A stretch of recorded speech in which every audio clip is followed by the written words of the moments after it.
So I am very pleased to announce that Greg Moriarty, our former ambassador to Jakarta, currently a Deputy Secretary in the Department of Foreign Affairs and Trade, will move into my department, the Commonwealth's Principal Coordinating Department, as our counter-terrorism coordinator. I got to know Greg very well as ambassador to Indonesia, and obviously Greg was working very closely with the Operation Sovereign Borders team as ambassador to Indonesia. Greg will be responsible for coordinating our counter-terrorism responses at the official level, and I do want to upgrade our coordination at the political and ministerial level as well. That's why I announced today that the Minister for Justice, Michael Keenan, will become Minister assisting me for counter-terrorism. I've asked Michael to take particular responsibility as well within the Attorney General's Department for our various countering violent extremism programs. I think we've demonstrated in the way we have stopped the boats. I think we've demonstrated with our commitment to countering Islamist death cults both here and abroad that we do take our responsibilities to keep our community safe very, very seriously indeed.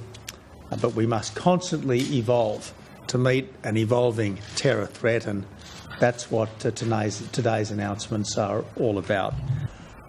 Well, Dennis, as you know, I refuse to use that terminology because I think that dignifies a death cult, and I am not going to dignify a death cult.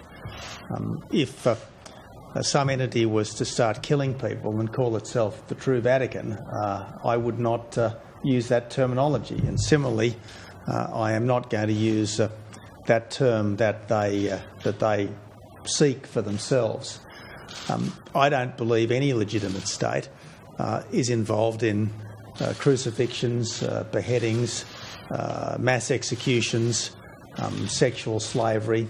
I don't believe that any legitimate state is out there in the business of killing everyone who does not subscribe to a particularly extreme version of religion. I just don't believe that for a second, and that's why I think